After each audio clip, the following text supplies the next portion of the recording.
My friends, what if I told you that Donald Trump is about to permanently destroy the left's woke grip on American power? And at the same time, he's going to end the stranglehold of race and identity politics that's been suffocating conservatives for decades. You see, the Bible tells us in Daniel 2:21 that God removeth kings and setteth up kings. And of course, there's been a lot of talk about Donald Trump being a king, so I thought it was quite appropriate. And the Bible also talks about Queen Esther and raised her up for such a time as this. It's clear to me that God has raised up President Donald Trump for this very, very particular moment, this critical moment in American history. And in today's video, I'm going to break it all down for you. President Trump is reshaping Washington, D.C., America, and even the world as we know it. This man is on fire. For months, I've been telling you about the incredible changes that President Donald Trump is delivering on behalf of the American people. And today's story is yet another chapter in Trump's unstoppable MAGA movement. This time, President Trump's ripple effects could completely change the balance of power in Washington for years to come. The Supreme Court, President Trump's Supreme Court, is about to hear a case that could gut the last remaining pillar of the so-called Voting Rights Act. And when I tell you this could be one of the most important wins for conservatives in a generation, I'm not exaggerating, not one bit. What I'm talking about comes from a real case. The case is called Louisiana versus Calais. This is a fight over a map to draw basically guaranteed Democrat seats in the state of Louisiana. This is about fairness, ladies and gentlemen. The Louisiana legislature redrew its 6 congressional districts in 2024 to create a second black majority district.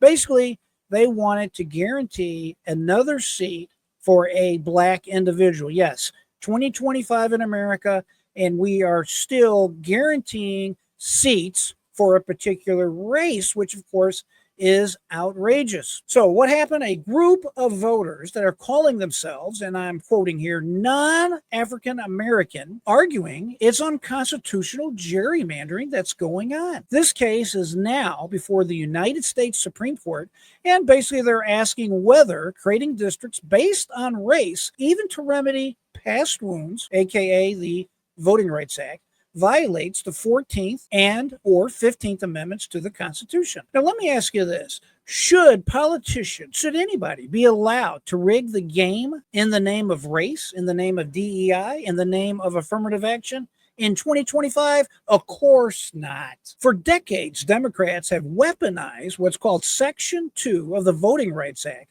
basically forcing states to draw race-based districts in the name of quote-unquote equality.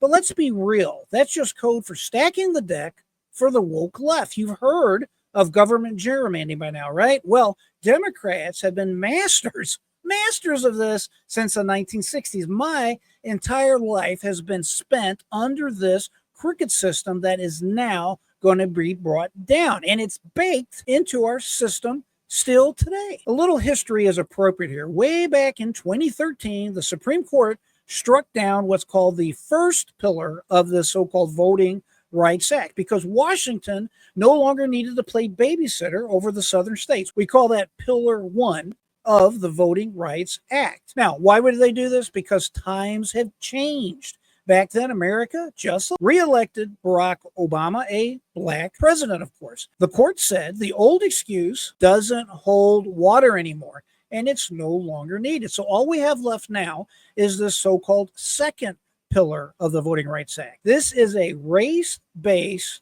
redistricting scheme, and it's about to get the same treatment by the United States Supreme Court. And this time, they're going to be dealing with Donald Trump's Supreme Court, taking it head on. So once again, I ask you, ladies and gentlemen, does this sound like democracy to you? Is it okay to stack the deck for one party to rule, aka the woke Democrats, as they have had this unfair majority for years, 50 plus years now? Of course, it's outrageous and it needs to be brought to an end. Now, thanks to Donald Trump's judiciary legacy, the highest court in the land is poised to take a hard look as to whether or not this race-based manipulation is even constitutional in 2025. And of course, spoiler alert, ladies and gentlemen, it is not okay in 2025. And here's the kicker. Once Section 2 of the Voting Rights Act is off the table, red states can redraw the map and say, hey, we're not targeting minorities, we're targeting Democrats. And guess what?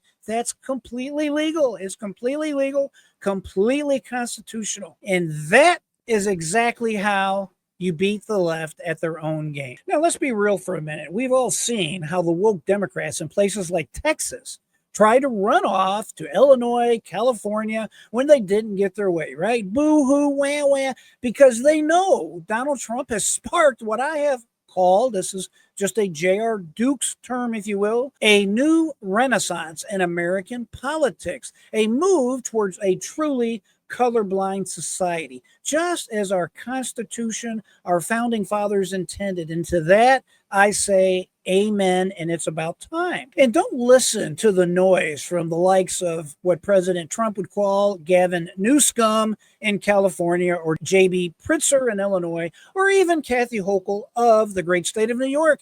They'll scream on TV that this was illegal, that this is unfair, but here is the truth. These same Democrats have been rigging the maps for decades. And the reason they're so upset is because they know the end is finally here. It is now being leveled. And of course, they hate it. They're losing power. They know America is no longer going to accept this woke nonsense that's going on all over our country, and they're done with it. In fact, blue states like California and Illinois tied their own hands years ago by passing laws that stripped governors of their power to redraw the districts. So when you hear this shouting and this nonsense about fixing things, the reality is they have been doing the exact same thing for a very long time. And in reality, they simply don't have the power to redraw their districts themselves. As a matter of fact, you hear Gavin Newsom on California calling for a special referendum. It has to go back to the electors,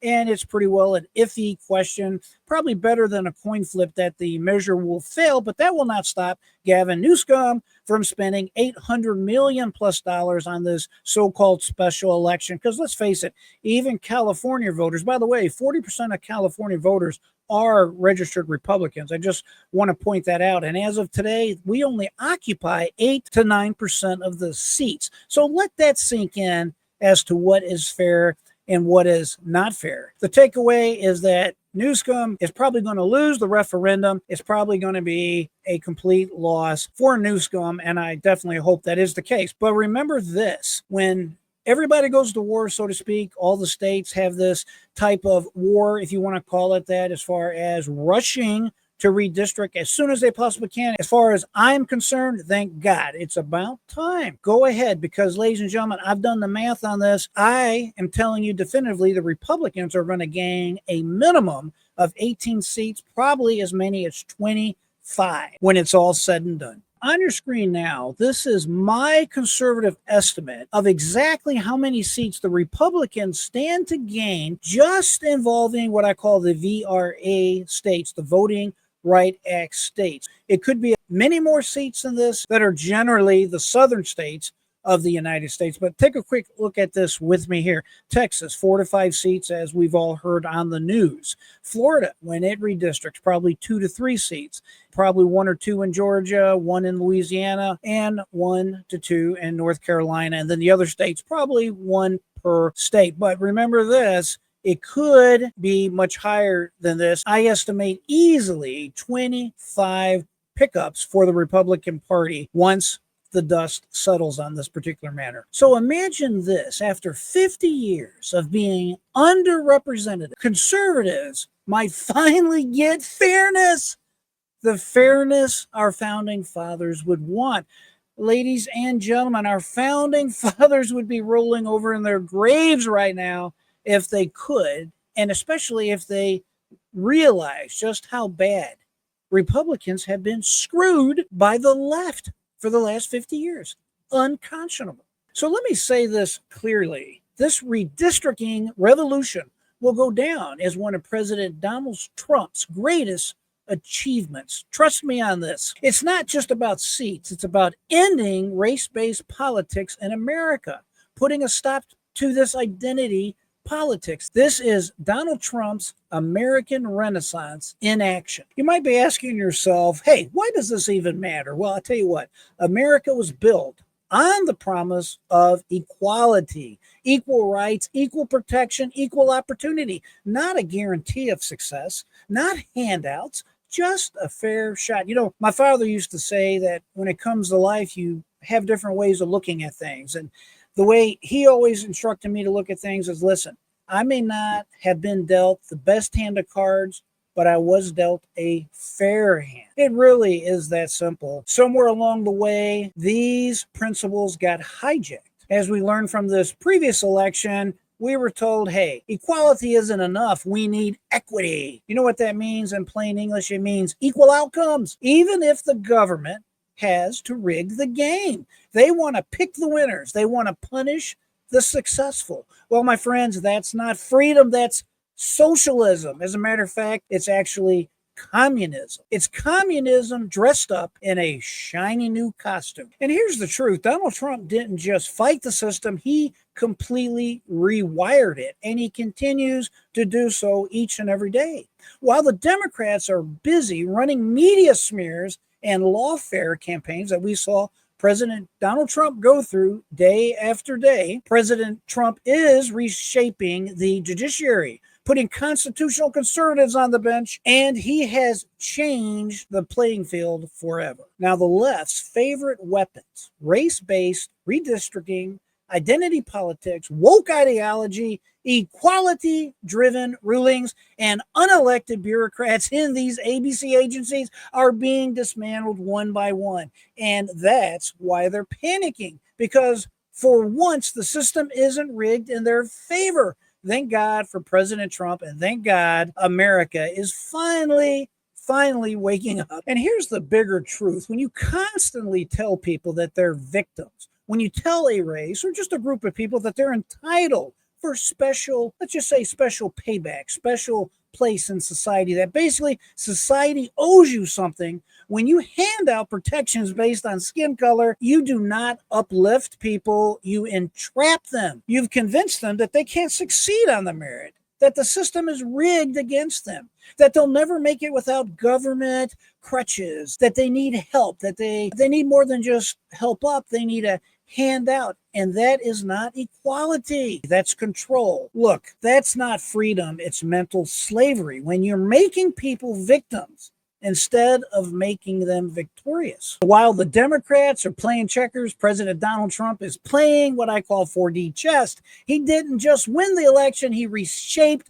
the entire battlefields. Look, he put 3 people on the Supreme Court, and these picks are dismantling the left's most powerful tools, starting with race-based redistricting. This isn't just a legal win, it's a complete restructuring shift that's going on. Trump built a constitutional firewall, dismantling DEI, affirmative action, the Chevron doctrine, and now even parts, I would say, the entire Voting Rights Act. The Democrats' entire playbook is collapsing, and that's been happening because of one man that they swore they were going to destroy.